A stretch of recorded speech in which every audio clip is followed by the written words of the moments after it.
होती, मी काल सांगितलं ना. पण एकदा कन्यादान केल्याच्या नंतर आपला काही अधिकार नसतो, नाही का? आणि अधिकार दाऊ सुद्धा नाही. शास्त्र सांगते महाराज, कन्यादान केलं ना, जी वस्तू आपण दुसऱ्याला दान देतो त्या वस्तूवर आपला अधिकार नसतो. म्हणून ही आता माझी पत्नी आहे आणि पतीचा धर्म आहे, नाही का, की पत्नीचं रक्षण करणं हे पतीचा धर्म आहे.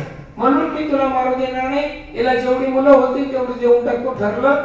दोघांनाही कारागृहात टाकलेलं होतं आणि कंस गेला. पहिलंच बाळ जात. लगेच दूध धावत गेले, बाळ आणलं, कंसाच्या स्वाधीन केलं. कंस म्हणला मारायचं, मार ना. कंसाच्या मनात दया आली. कधी कधी कंसाला दया येते बापू, कंसाला दया आली, म्हणला आठवं मारणार याला सोडून द्या. नेऊन परत केलं. परत केल्याच्या नंतर नारद आले, नाही पुण्य सारावया भेटे देव ऋषी. नारद मुनी आले, पागलेस कम राजा, अरे पहिला या होऊ शकते ना, त्याला काही नाही करता येत महाराज. देवाला काही करता येत म्हणायचं नाही. मी असा मी तसा काहीच नाही बाबू. देव क्षणात रंकाचा राजा करते आणि राजाचा रंक सुद्धा करू शकते.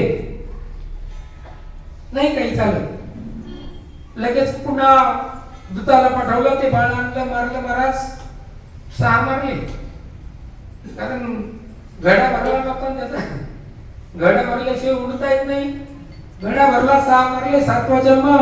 आता बलिराम दादा जन्माला येणार आणि 7वा अवतार असताना महाराज 6 महिने होऊन गेले.